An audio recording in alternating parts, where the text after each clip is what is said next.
So we'll start by settling the body, adopting a stable, comfortable, upright position serviceable for meditation. So I think about keeping our feet flat and our back straight, torso open, hands in the lap, right over left, with the palms upturned and the thumbs gently touching.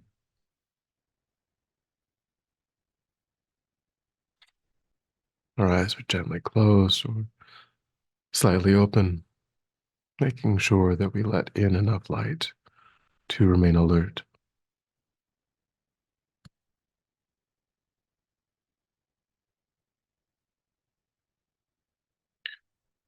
Try to maintain an awareness of not slouching, not leaning. We also let go of any unnecessary tension or rigidity in the body, relaxing into a stable, comfortable, upright position, just allowing the body to fall into place.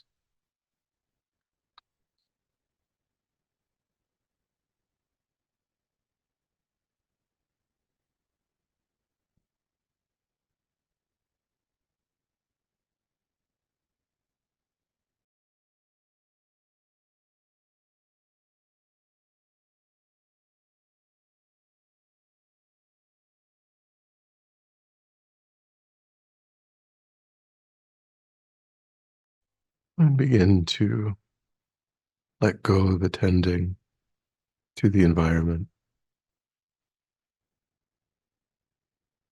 moving your awareness inward, constraining it just to the body and mind,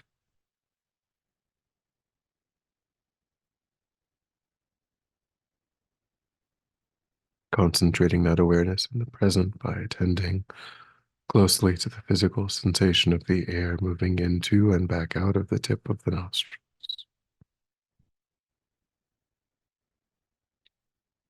Noticing quickly when anything other than that one physical sensation is arising in the mind, and without judgment or frustration, lifting your awareness up from those distractions and placing it gently but firmly again and again on the breath.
And then when the mind feels more calm, we generate a broad and altruistic motivation for our time, intentionally taking a moment to expand our circle of concern,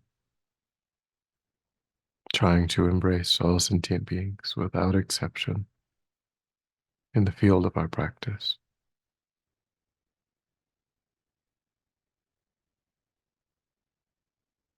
thinking that the purpose of one's life isn't just to secure one's own happiness,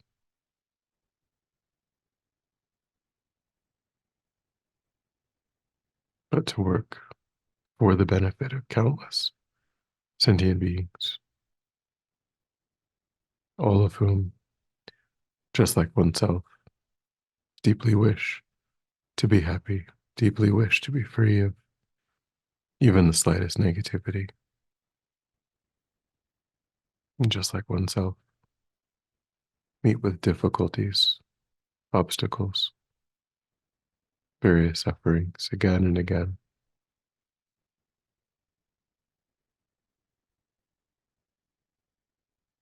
So the best way of using this life is to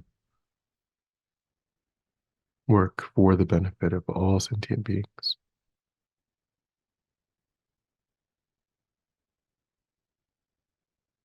And to do that, we have to create the inner conditions, states of mind that naturally and spontaneously support those beneficial actions, while also reducing the influence of destructive states of mind that would act as obstacles, preventing the flourishing of that beneficial potential.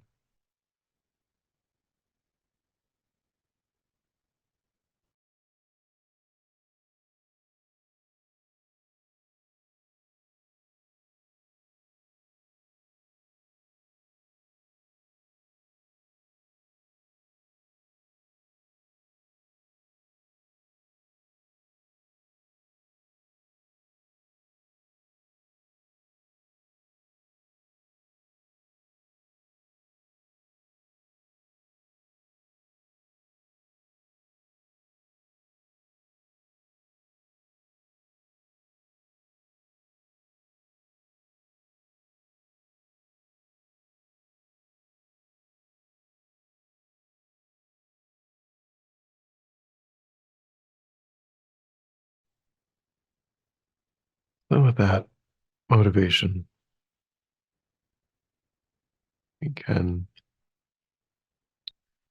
again try to follow up on teachings given by Geshe Dondrub on the six perfections when he's touched now on the second perfection a little bit, discussing the importance of ethical restraint.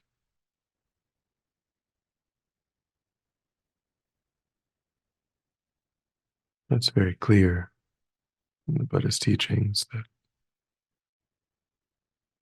adhering to ethics is the foundation of our spiritual lives. As His Holiness says, we, at a minimum, should avoid harming any sentient being.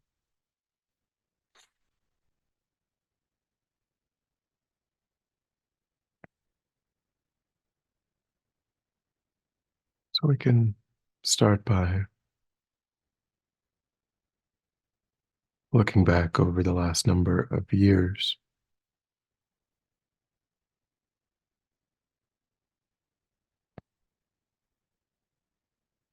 and thinking over the tendencies and the habits in our mind,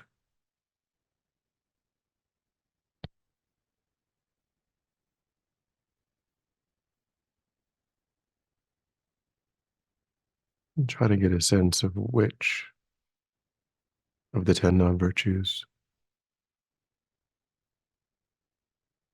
we struggle with the most?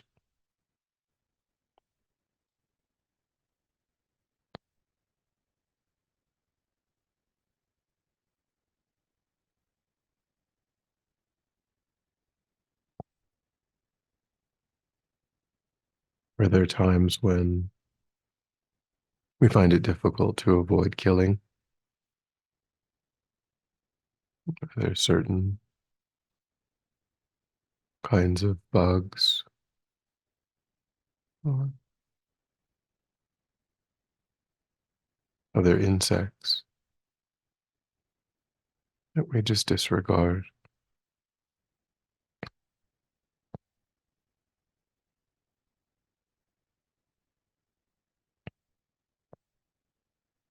Have we sometimes engaged in hunting or fishing?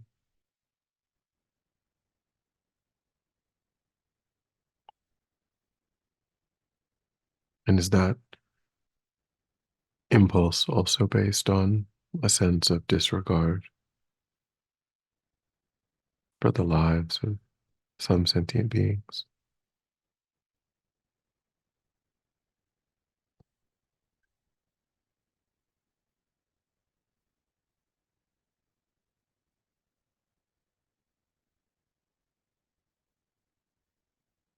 And just think back if there are any impulses in the mind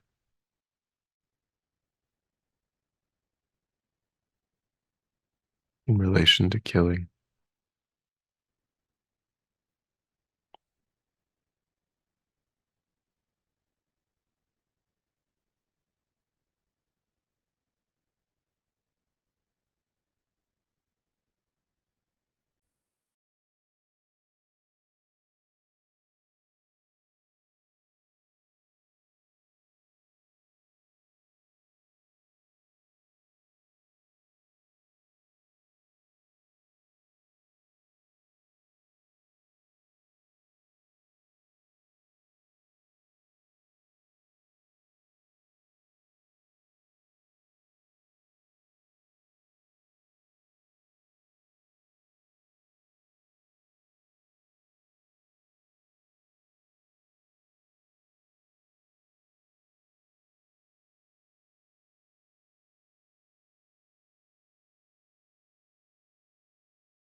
And we recognize that definitely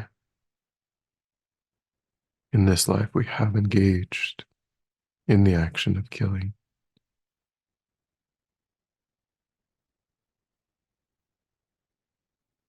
And from the Buddhist perspective, we've engaged in that action in more intense ways again and again in previous lives, which has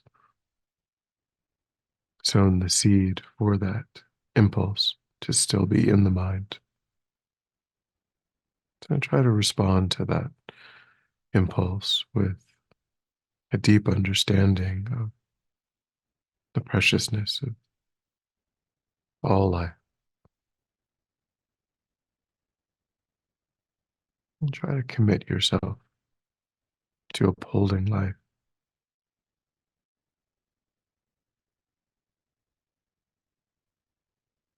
restraining from that impulse as much as possible.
And to steal is to take what has not been freely given.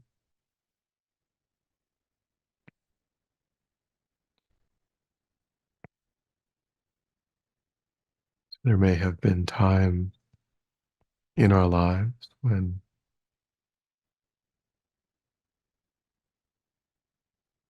we took things that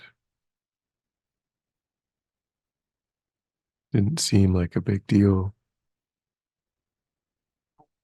some office supplies,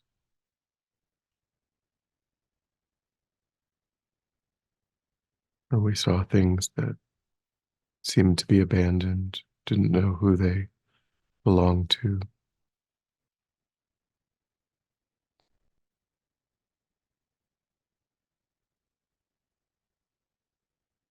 just because we wanted it for ourselves.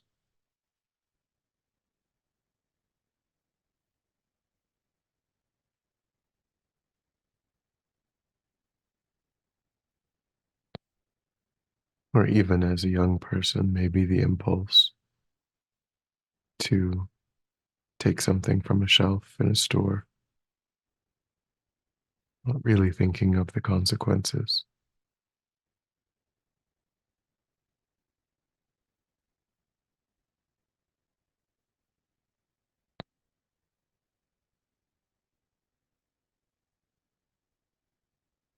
And even now, we might appropriate money that we find,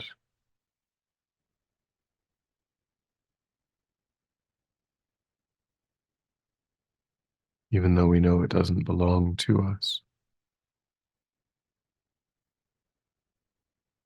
thinking that just finding it allows it to become ours, even though it wasn't freely given.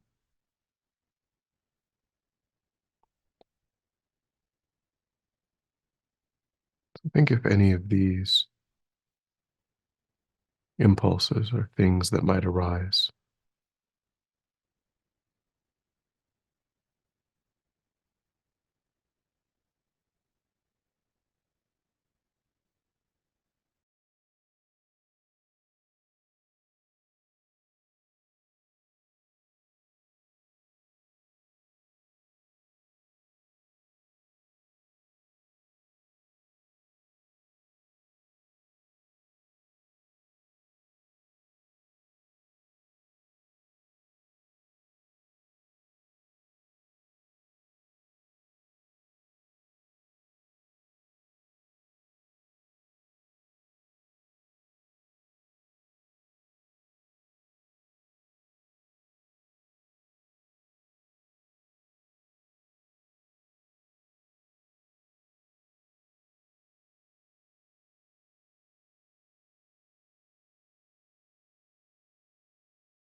Again, try to see how that impulse leads to a disrespect for the property of others,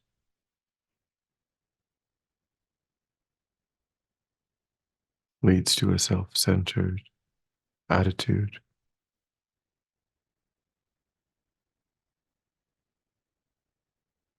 a willingness to take whatever we want.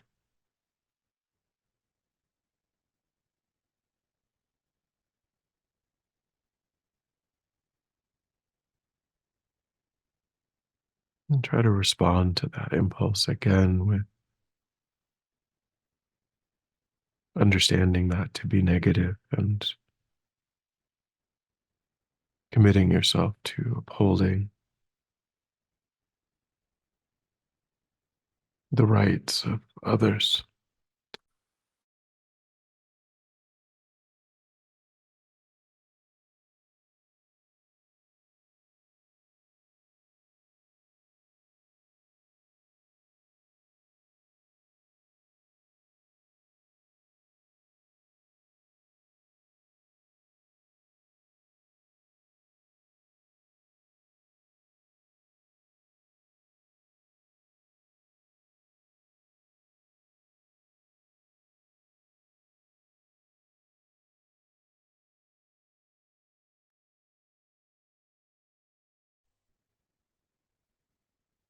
And then we can think of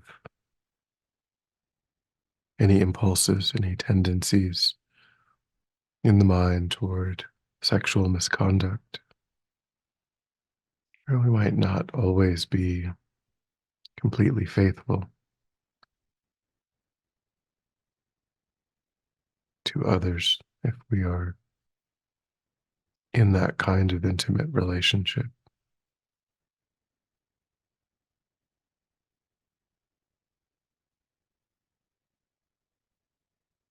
Have there been tendencies to not completely uphold the commitments that were freely made?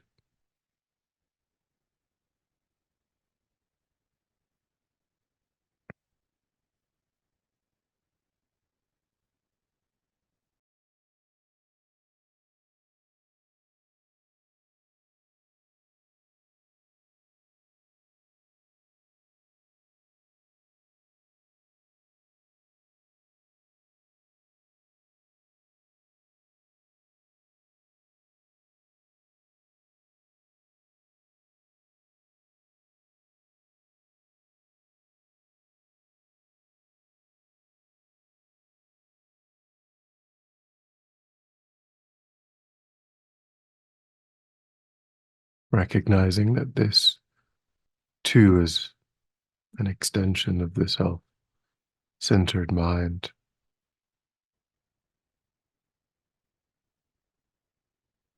and that these impulses also cause great harm when that trust is broken.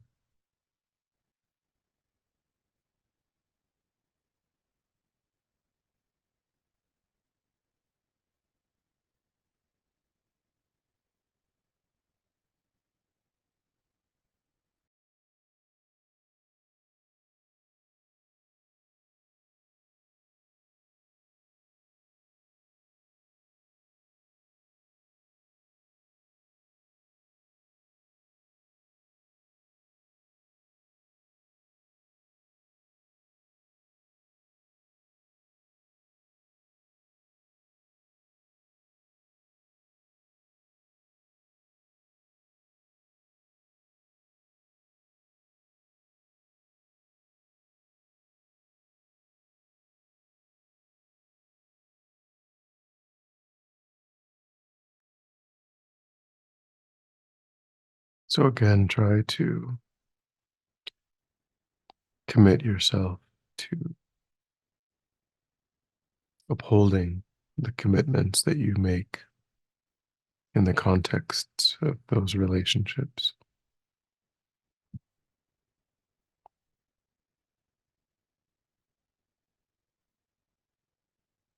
restraining yourself from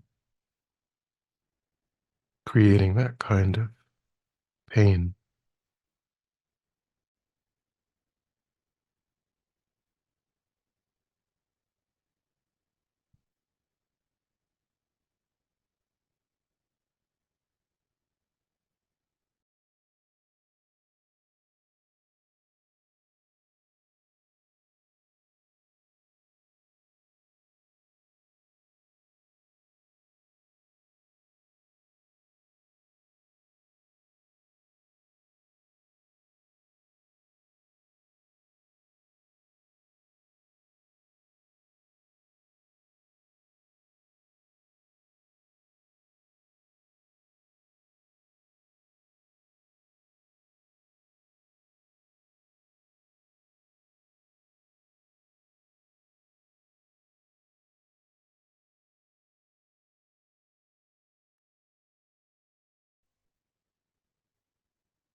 And just think that these three trainings are the way in which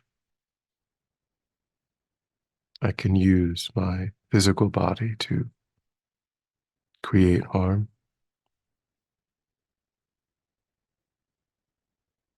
And these are the ways in which I can restrain my physical body from creating harm.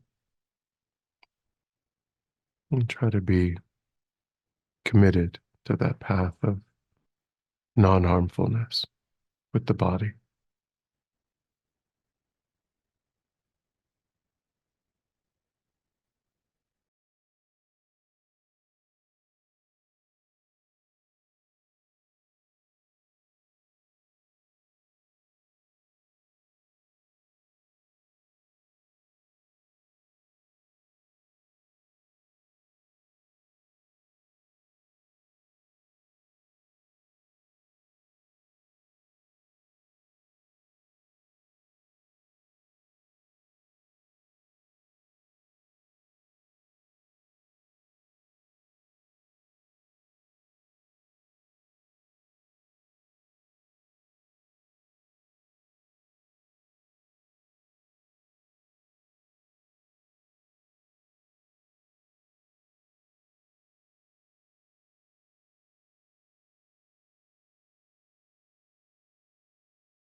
And when you're ready, we'll come back together.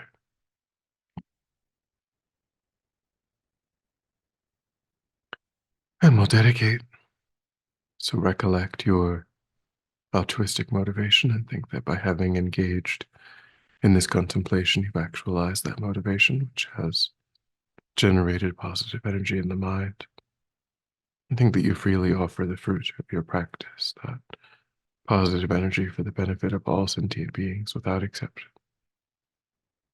Thinking when that positive energy ripens, may it serve as a cause and condition to eliminate war and conflict, poverty, famine, disease, disasters, all painful inner and outer conditions. May it fully ripen the minds of all sentient beings. May they quickly meet perfect teachers and arise in the state of full enlightenment.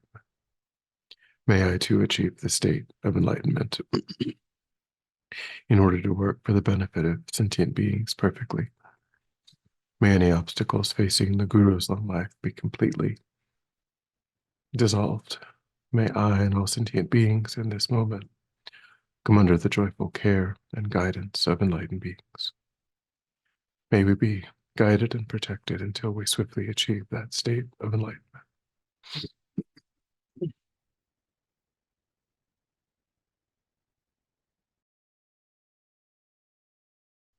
Thank you.